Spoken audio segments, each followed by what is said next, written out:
Welcome to another Bob Folkrod's hunting adventure. I'm in Springfield, Missouri at Wonders of Wildlife. This week we're hunting the chamois. And the one thing about going through the Wonders of Wildlife, every place that you go you can touch a screen, touch the animal. You're going to learn about the animal, you're going to learn the history of it, where it lives, and some of the conservation efforts that we do to continue to support this animal, not only the sheep, but every single animal that we hunt. My hat's off to Johnny Morse.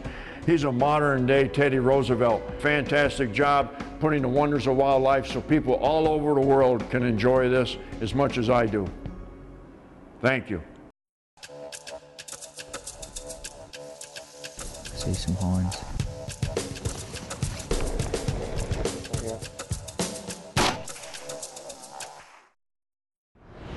Victor Chevrolet, Bass Pro Shops, and Alamocitos Ranch present Bob Folkrod's Hunting Adventures.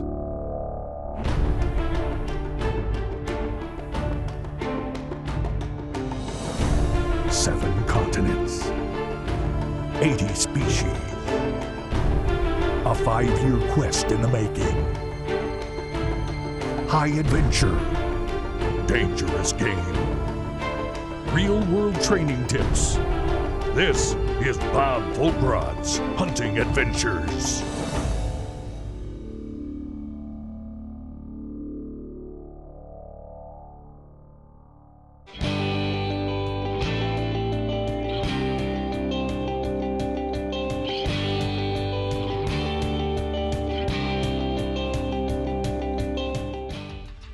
It's a long way to the southern hemisphere and the snow-clad mountains of New Zealand. But hunters willing to make the trip will find adventure, excitement, and the kind of hunting opportunities once only found north of the equator. Bob Folkrod has accepted the challenge and finds himself on one of the most physically demanding hunts of his storied career. The priority will be chamois, but if we get an opportunity to hunt for a free-range stag, we will make the most of that opportunity and see if we can get him down as well. We're going to be hunting in South Canterbury, New Zealand, on the east coast. I've heard a lot about New Zealand, especially the chamois and the stag, and there's a lot of high fence operations over here where you can get some magnificent stags. That wasn't the case here. We wanted to hunt the chamois. We were hunting free range, and also wanted to hunt the red stag. The chamois, I'd never seen one before. I'd only seen pictures of one. They're a little critter with, little bitty horns. It seems like the smaller the horns, the bigger the mountains. It almost seems like that.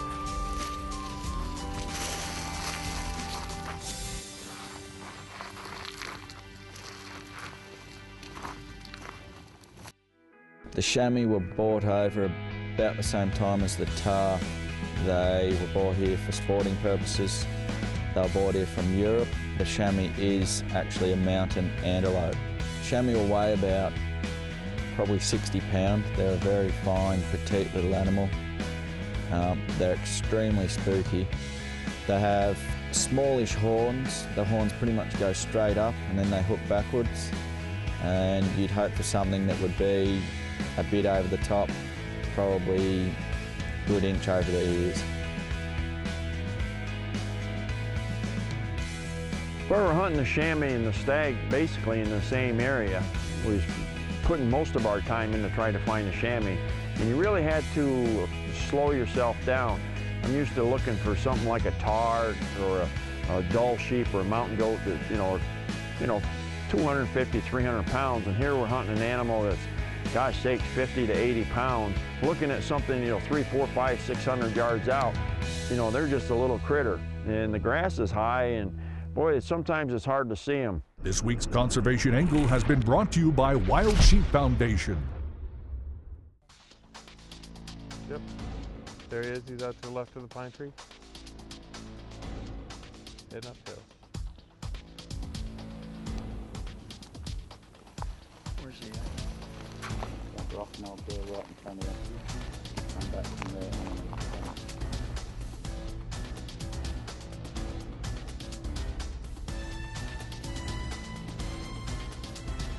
We had to really spend a lot of time glassing and looking and One thing that made it halfway reasonable is, you know, like a lot of sheep hunts, you may use a horse to get to the top, or in this case, we're using a truck. And they've got these roads cut all the way through New Zealand, and you can drive to the tops of the mountains. And once you get something located, you're kind of glad that, you know, you use the truck to at least get there, because then the stalk is on. And they're real steep, and it's, the grass is slippery. You can't really see where you're putting your feet lots of times, and so you really slow yourself down taking your steps. Also trying to play the wind, playing the sunlight, trying to get in close enough. You know, for sure you need a rangefinder on that, because it's hard to judge an animal that you're used to hunting at 250, 300 pounds, and now you're dropping down to 50 to 80 pounds. So you need a rangefinder for sure, especially when there's not many trees or not anything there to be able to guess the distance. Bob Folkrod's Hunting Adventures is brought to you by these fine sponsors: Vortex, Kinatrek, Kufaru.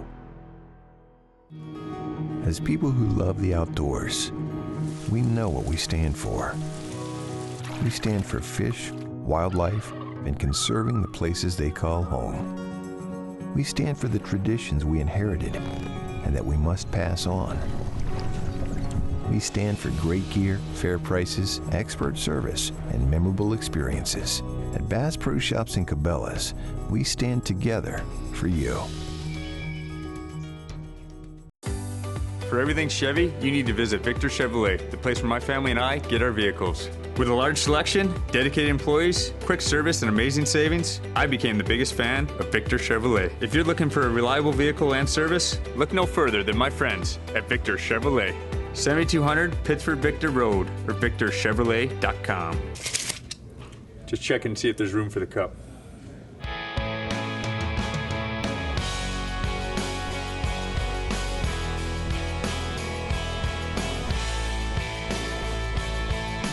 Bob Folkrod has traveled all the way to New Zealand to hunt the high mountains of this famously beautiful country.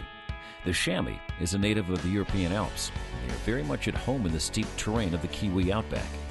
With no fences or helicopters involved, this is extreme mountain hunting at its best.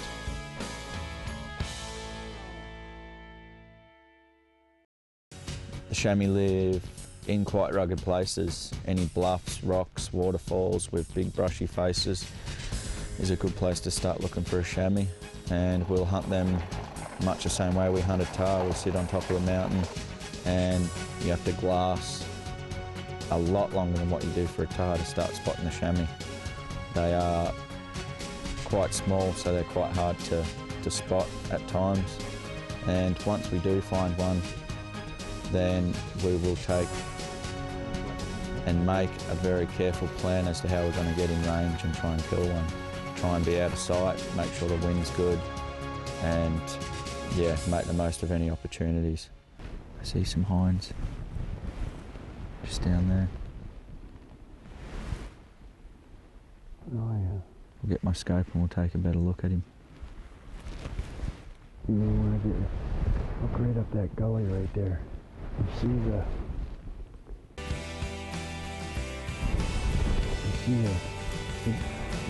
ridge comes down? Yep. Right there. The first time we laid eyes on one was right up on top, and he's right down, I mean almost straight down. And we looked at the situation, and Simon says, you know, I think we can go around and get off onto the side of him. And that's what we did. We kind of peeled off to the left and dropped down and came in off to the side of him where he was laying.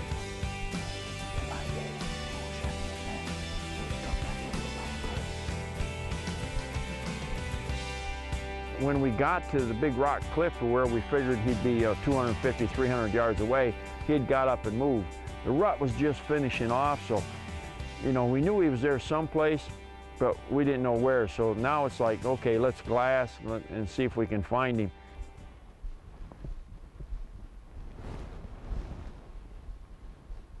Oh no, chamois, go back, go back.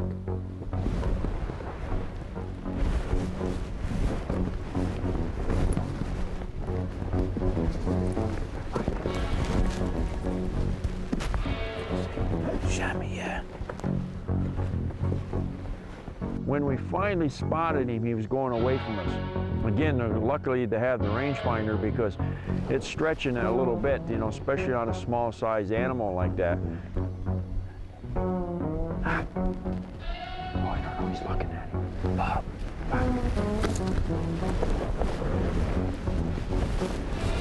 Which one? The back one?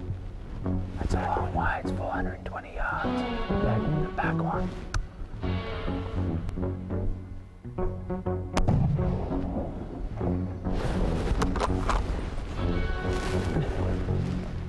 He stopped and he turned and gave me a pretty good shot. Wasn't much wind. I had a real good rest, and when I touched it off, he was on a quarter of the way shot, and I hit him in that back leg. Now I got an animal wounded. Now I got to finish him off. Top one. One running uphill, right? Yeah, you've hit him in the back leg. The one at the back. Yeah. Got him. We got him. Got him. Yes. Not going anywhere. That was some pretty awesome shooting. That's a long way, but it's a big chamois too. Oh man, I'm telling you. Oh. Every sportsman will occasionally miss his target, but keeping it together for the second shot is the mark of a true hunter. My goodness sakes, when we walked up to him, you know, and looked at the horns, you know, I guess they were like 8.5, 9 inches long. We certainly do work hard for a little set of horns, and look at that, isn't that something? That's as pretty a chamois as I've ever seen in my life, because he belongs to me. Look at them hooks on him. I'll be darned. When people say, why do you want to hunt a critter like that, you know, it's the adventure. It's going to New Zealand, seeing the beauty of the country, and hunting with Simon, and just hunting a different species of animal. I mean, it's all about the adventure. I certainly wasn't disappointed on this trip. Bob Folkrod's New Zealand adventure continues with the hunt for one of the most regal and challenging animals in the world, the European red stag. Transportation for all of Bob Folkrod's hunting adventures is provided by Victor Chevrolet. Check them out at victorchevrolet.com.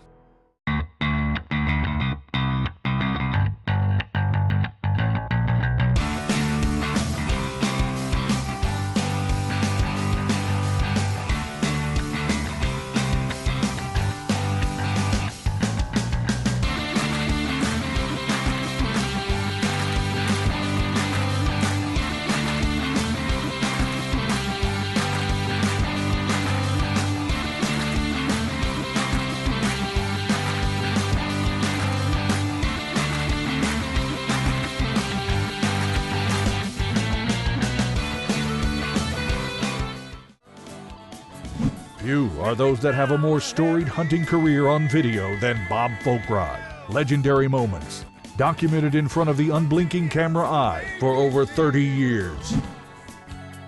We bring you this week's Flashback Hunt.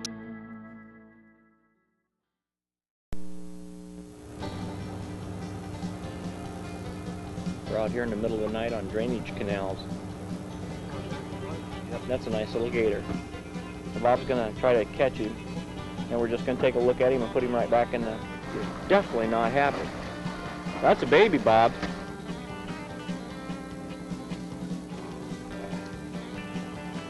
This is Don Hampton, our guide, and Stevie's assistant. What's your last name, Steve? Smith. Steve Smith, and they're both policemen from down here in Florida.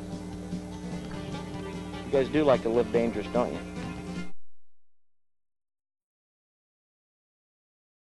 Need to let you pull up on the line a little bit. There you go. That's all I... Oh, he's a hell of a gator, Bob. Wow! He ain't happy, Bob.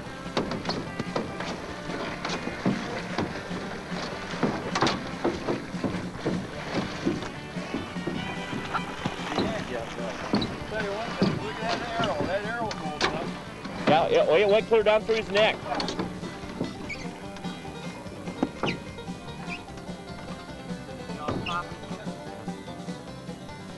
That's a big boy. Okay, here we go. We're going to finish him off.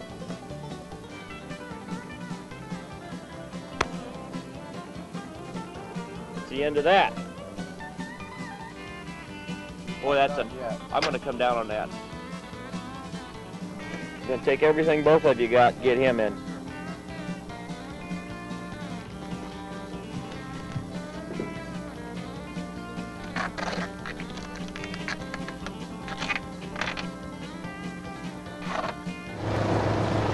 Just so you know, that's the same arrow I was using at the BFHA in Wisconsin up the Nationals when I went up there and shot. So that's brought me 18 carp and probably about that many alligators. How many gar?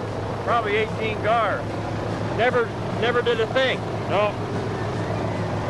That's what everybody says. You know, that cable will give up the ghost. And it brought me Well, that is one hell of a trophy, Bob. a 10-foot gator. Man, Isn't that beautiful? you bet.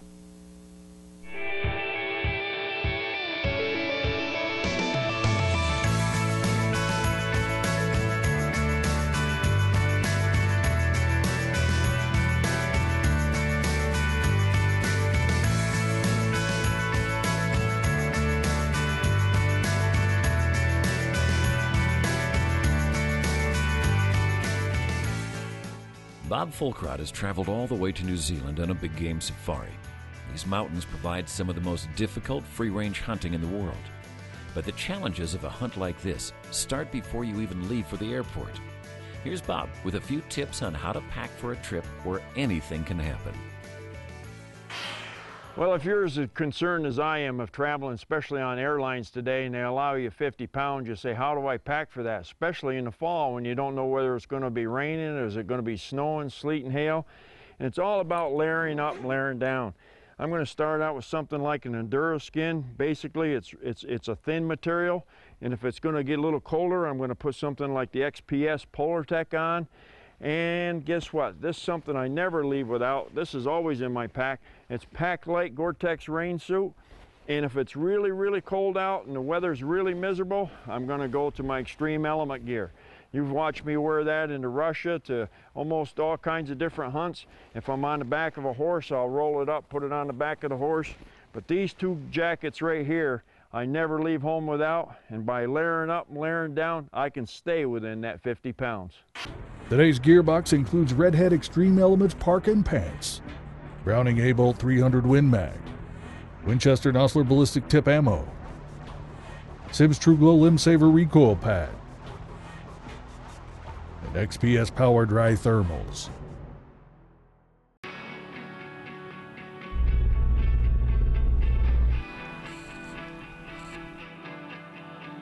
We knew the red stag was going to be extremely difficult because of the natives. They hunt them for meat also, just be like going back in Pennsylvania and hunting whitetail. We knew that was going to be difficult. That'd be kind of icing on the cake if we happened to really see a nice stag that was forced to take. They're extremely popular to hunt, and the way we're going to do it is not the common way. We're going to do it totally free range. So the size of our trophy that we hope to take will not be as big as an estate trophy, but still means a lot to the hunter and myself.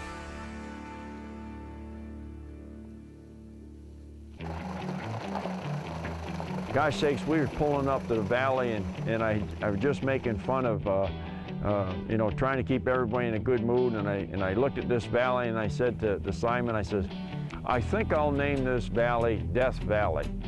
And we went 200 yards, and I mean, and all of a sudden, old Simon's eyes just lit up. He says, there's a stag right there, and he threw the glasses on, and he said, look, we got to go. Death Valley. Just mentioned that a little while ago. We found a free-ranging stag, and we're just going to go up and see if we can get closer to him. Down there, straight up at 730 yards. So if we can get up in there, we're looking at 300 yards across from him if he stays where he is. And that was a pretty good climb. We had the wind in our favor, we had the sun in our favor, The only thing that wasn't in our favor, there was probably, I had no idea, but I'm guessing 15 or 20 eyes when we broke over that top that could be looking at us.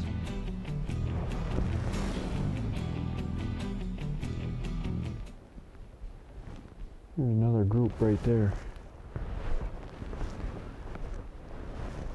All hinds there.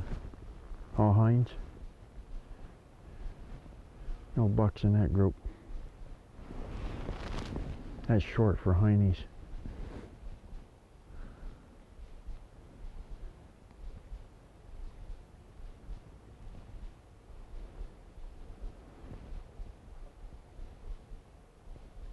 They're slowly feeding up here towards them rocks. Yeah.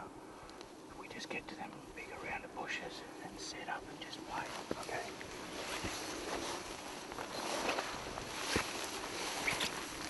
We peered over the top, we range find it, we decided to go up the hill a little bit further, and that would give us a straight across shot somewhere around 300 yards.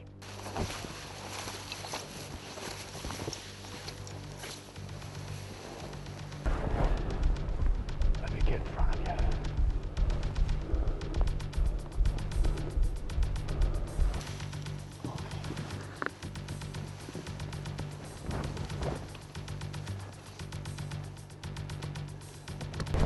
Which one is he? He's at the top, Bob. Broadside facing to the left. At the top, Bob. Right in the middle. Right in the middle. I'm not seeing him yet. Broadside to you. You see him? Not yet. Oh yeah, I got him. When I first got up there, you know, of course, you're climbing, your own heart's a-pounding, and you're breathing heavy, and you don't know for sure whether they're going to see you or not. And I got the pack up on there, and I put the shooting sticks down, and I'm taking some deep breaths. Simon's got the glasses on him. He says, they don't know we're here.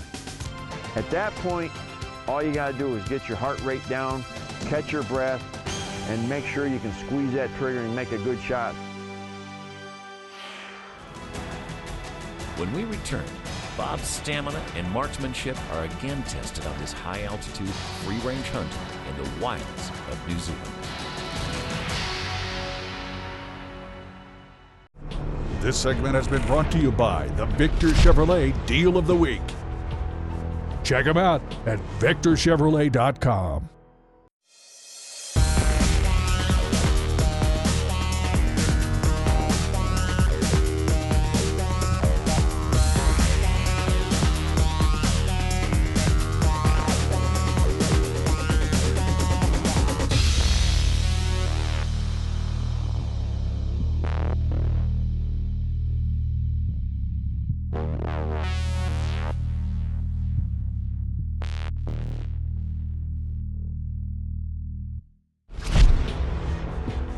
Chevrolet.com. Find new roads. Looking for a new or used vehicle? Check out my friends at Victor Chevrolet. You'll be totally satisfied. That's where I get all my vehicles. Together is about a little kitchen table and a little elbow grease. Together is about a shelf in the back of Dad's shop. Together is about family. And it's about all the memories that lie ahead. Start your adventure with the experience, selection, and wonder you can only find at Bass Pro Shops and Cabela's. Your adventure starts here.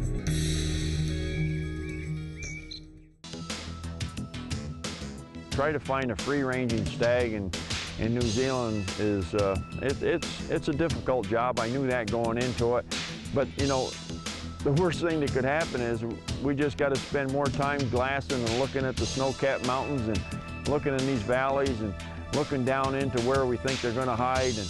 And like I say, it was a long shot, but you know, it was paying off. It's 300 yards. Just relax. Where's he at from that spike? The spike that's looking at. I see him, I see him. And just wait, don't shoot. I'm sitting there and I'm really gasping for air. And each time I gasp a little bit, I get a little bit calmer and a little bit calmer. And I guess 2 or 3 minutes went by. Finally, I says, okay, I'm ready to do the shot.